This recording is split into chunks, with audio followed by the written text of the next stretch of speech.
Need a reason to start your Red Dead addiction again? Well, guess what, Red Dead Fiend? I got more than 20 new things players have found while traversing this beautiful game. No time to waste, we got a lot to go over. The first thing I want to talk about is the warden of the Sisika Penitentiary, Heston Jameson. In case you're unfamiliar with who that was, you have an opportunity to meet him during the mayor's party where he can be seen talking to Dutch and the Confederate Major Hobart Crawley. Which also, if you didn't know, is who the statue in the middle of Rhodes is made in honor of. Later on at the beginning of chapter 6, Arthur lands on the prison's island with Sadie to bust John out after his capture in the beginning of the Saint Denis bank robbery. I do not care what anyone says. The next sequence in this mission with Milliken is one of the funniest moments in the entire story. Depending on if you met Heston during the party, the dialogue will change when Arthur walks Milliken to the gates. And who's in charge of this fine establishment? Jameson, sir. Jameson who? No, Mr. Jameson. Heston Jameson. Is he a nice fella? He's been quite an exacting boss at times. I look forward to meeting him. And who's in charge of this fine establishment? Mr. Jameson? Sir? Jameson? Heston Jameson? Yes. Not his brother Archibald. He owns the mine up in Amesburg. My God, what a family. Yes.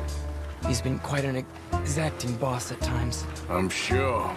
What's interesting about the warden is that he somehow becomes wanted in the epilogue and has a bounty of $200. I assume he would have been a bounty target for John to hunt down, which would have actually been incredible to see since John served time under him. Unfortunately, for whatever stupid reason, Rockstar decided to cut this from the final game, like they've done with all the other cool shit they've had cut. Next thing I want to point out has been right in front of our faces for years. In fact, it's every time we play the game. Take a closer look at how Arthur, or John for that matter, walks. Specifically how they swing their arms. You'll notice a clear pattern with the left, or non-dominant arm, swinging a lot more freely than the right, which is tucked in closer to their sides. There's actually a real reason for this. A trained gunman will keep a stride that allows for quick access to their weapon if they need to draw it at a moment's notice. I'm just full of shit, I don't know, supposedly this is why they do it. This is what's typically referred to as a gunslinger's gait. While on the subject of weapons, did you know that each time you go to purchase a new gun at the gunsmiths, he will actually give you a short sales pitch before you buy it? Make sure to only view the weapon, do not purchase it straight away or you'll miss the chance to hear these unique lines they have when selling the player new firearms. Also, if it's a gun you already own, chances are you won't be able to trigger this.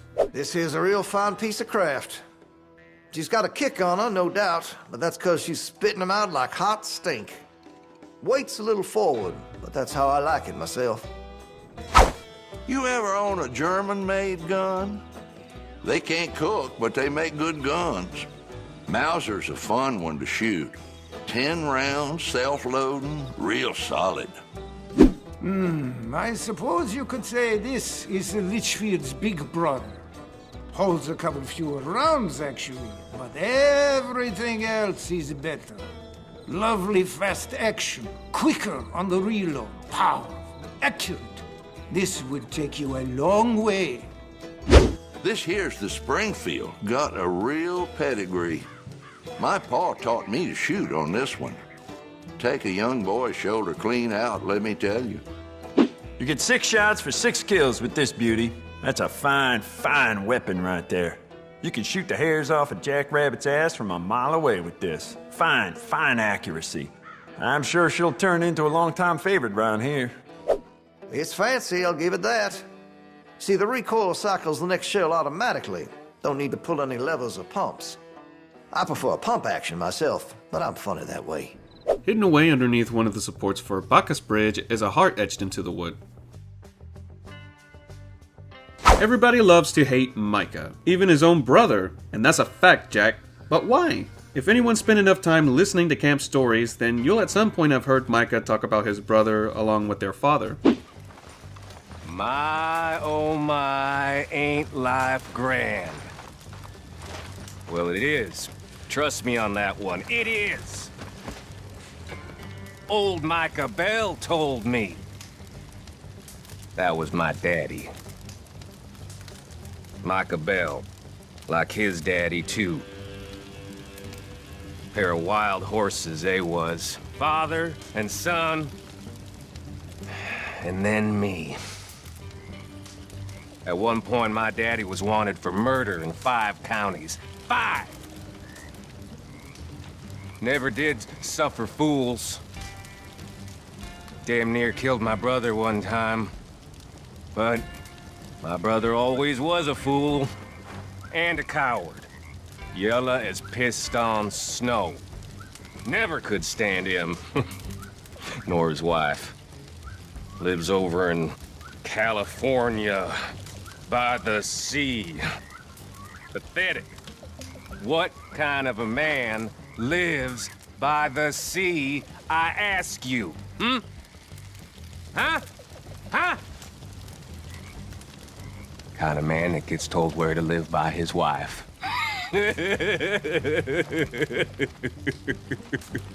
The three of them together were a deadly trio of outlaws before Micah joined Dutch's gang. Somewhere down the line, Micah's brother Amos left the Bell Boys gang and started a family after repenting for his crimes. We learned this through a letter he wrote, assumingly in response to Micah contacting him to meet up or asking for his help. The thing here that I never realized is that Micah more than likely wrote Amos while he was in jail.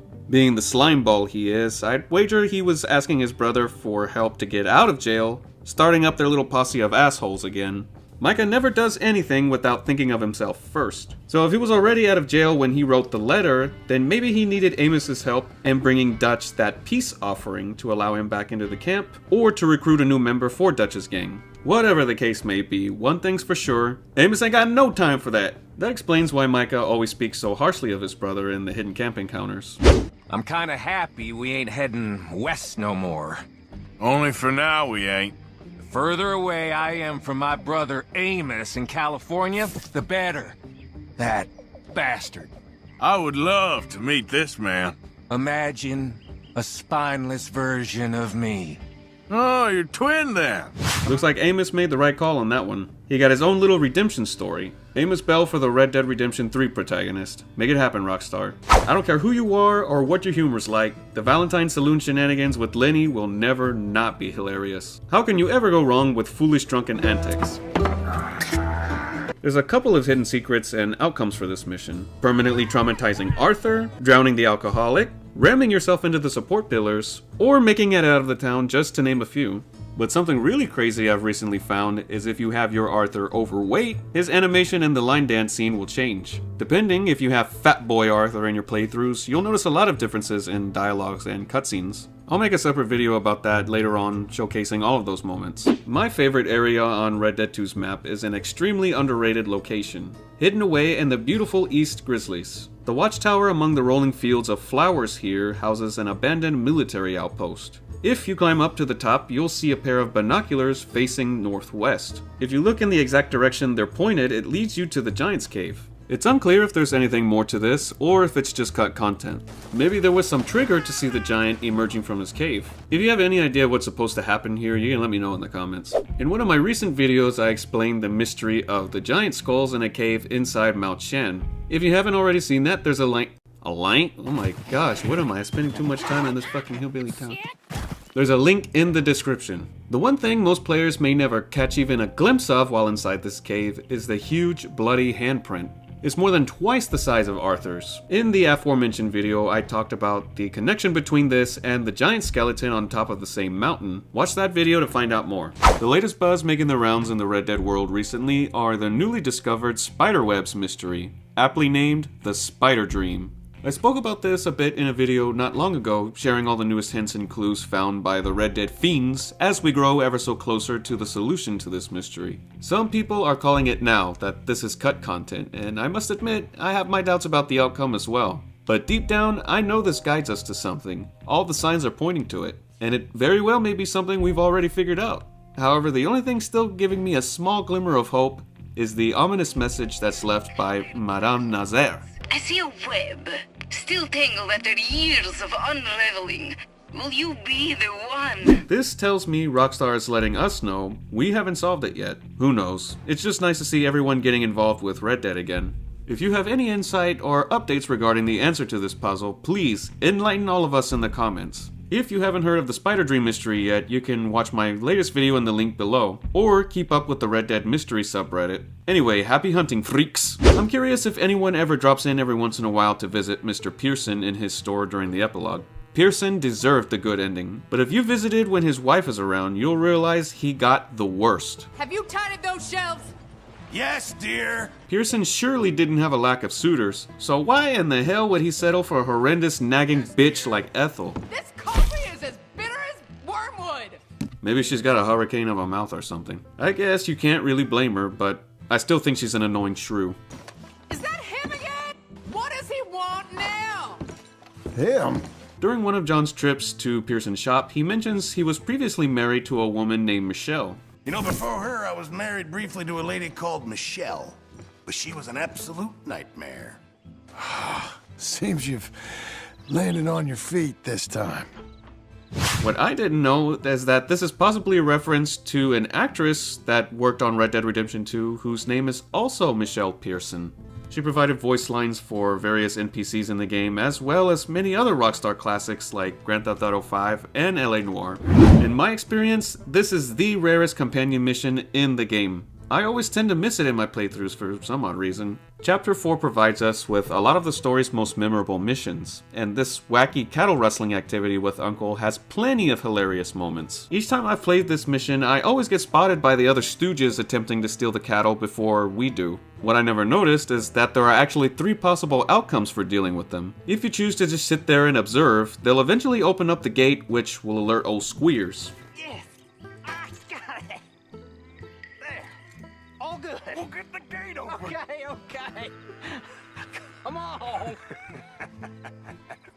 Second option is you can shoot them, as we all know, and the third and final option I had no idea about was to approach them while aiming a gun. This will trigger a scene where Arthur can intimidate the rustlers without the need for bloodshed.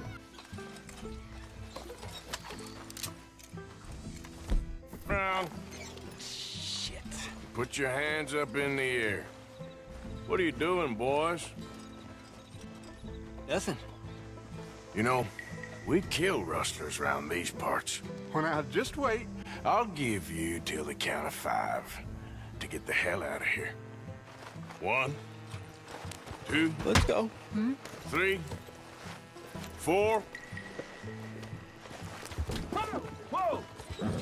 No good, cocksucker. Lastly, while we're here talking about this mission, if you sneak into the house before Squeers wakes up, you can take him by surprise and knock the Carcana rifle out of his hands, allowing you to obtain it 2 chapters early. Exactly due west of Owangila Lake are the set of near perfectly preserved whale bones. You might be wondering, how in the hell is there a whale skeleton in the middle of a mountain range? Wormholes, that's how, man. Millions upon millions of years ago, there was a large, receding shallow sea in far western states in America, like California for instance, which serves as the inspiration for the Tall Trees region and surrounding landscape of Red Dead 2's map. After many eons, tectonic activity raises the surface of the earth, which allow us to find sea creatures atop mountains in real life. This is referenced in the mission with Deborah. I recently talked about this and other secret or hidden fossils you can find in Red Dead Redemption 2, as well as other paleontological Easter eggs you might have missed. Of course, if you want to check that video out, you don't gotta look any further than the description of this video, boy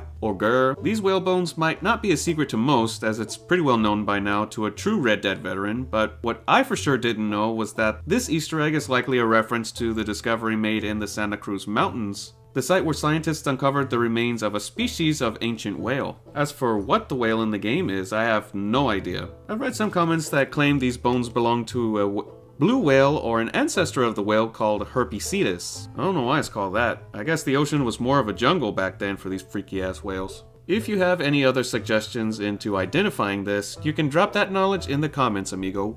This thing on the list of things I never noticed takes place in Guarma, the game's worst chapter.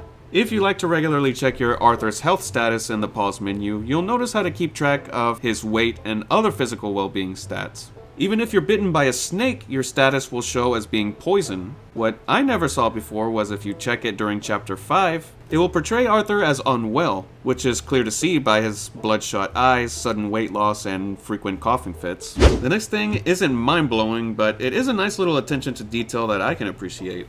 Everyone's favorite little wife tapper is none other than Mr. Charles Chardonnay. Well, for me, he's not my favorite anything. I can't stand this little rodent. That's not to say he doesn't gift us with some of the game's most hilarious moments. What I'd like to point out is if you take a closer look at his clothes, you'll notice all the paint stains, which would make sense, him being an artist and all. Like I said, nothing mind-blowing, but definitely something that would have been overlooked if it were any other studio. So I really like how much it adds to his character, of being a dirty, careless French pig. You French pig! Okay, so this next one technically isn't Red Dead Redemption 2. It's an Undead Nightmare. Nevertheless, I found it interesting and thought it'd be worth sharing. When John Marston resurrects out of the grave into his new badass zombie form, he carries on with a weird sideways lean with extended bent arms. This horrendous posture is most likely influenced by his death stance after being shredded by the United States Army.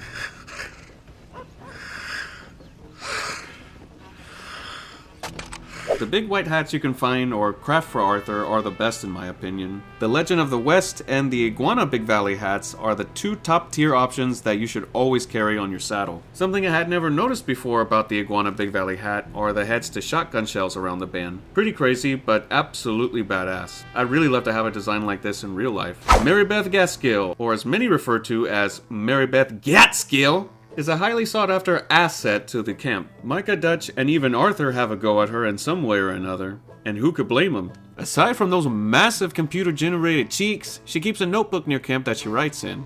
Something Arthur can appreciate, which explains why we can bring her a new fountain pen as part of a companion request. It's often mentioned that she wanted to pursue a career as a writer, which she actually ends up fulfilling by the end of the story. What I didn't know was that if you check her notebook frequently, she will update it with new stories as the game progresses. It's honestly incredible how many of these things you can find at camp. Too many for me to talk about in this video, so stay on the lookout for a video some other time in the near future where I'll show all of the new secrets that you can find at camp. The animal behaviors in this game were revolutionary. Some had never been seen before and haven't been seen since. I can only imagine how it's going to look in GTA 6. Animals fight over carcasses, and horses' balls will shrink, and many, many more. The details just keep getting crazier as I've now found two behaviors that were completely new to me. One is how foxes and coyotes will approach you if you're carrying a dead animal carcass. They'll keep aggressively following you but won't actually do any harm. They just desperately want to get that meat. Second is how wolves will chase their prey into a body of water and swim after it.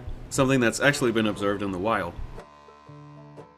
It may be a hard thought to accept or even comprehend for a Rockstar protagonist to have any sort of religious affiliation. But would you believe it if I told you John Marston believed in God?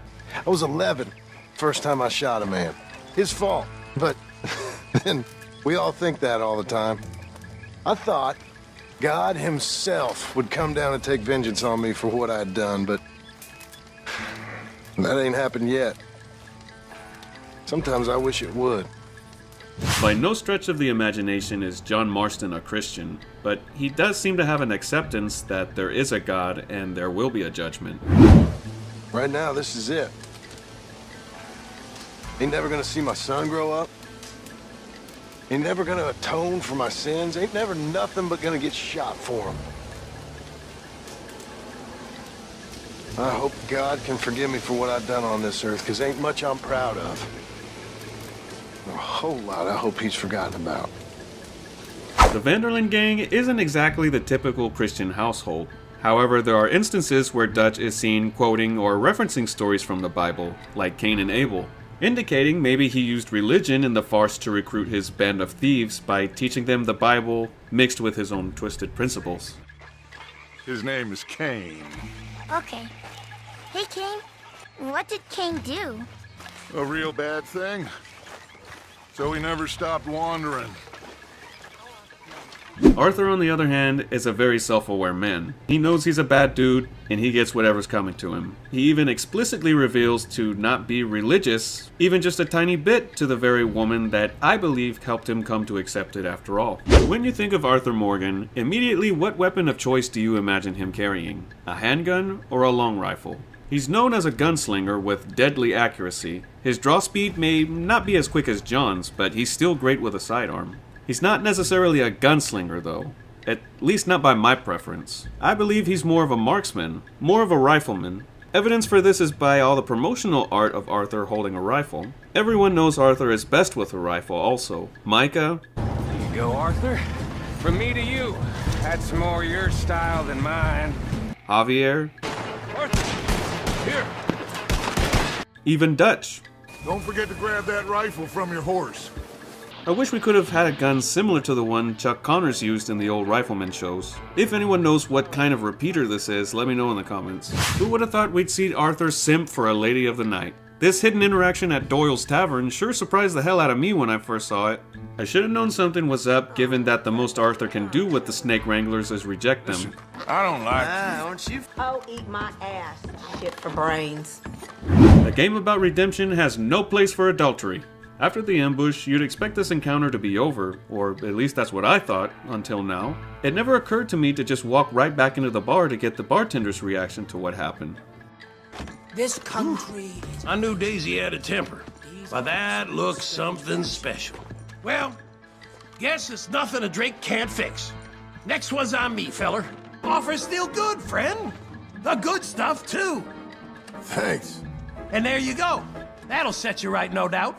You want to know what's even more surprising than watching Arthur try to take an offer from a hooker? Watching John try to do it. I guess both Arthur and John wanted to try some darker meat. You know what they say, the darker the berry, the sweeter the juice. Good girl. That's him, Ain't all right. nothing personal. You shouldn't have come back to Saint Denis. After what you did to Bronte, you got a whole lot of nerve showing up around here. We're gonna deal with you? Then the rest of you cowpoker. Good girl. That's him, all right. Ain't nothing personal. You shouldn't have come back to Saint Denis. After what you pulled at the fight, you a whole lot of nerve showing up around here. well, We're gonna deal with you?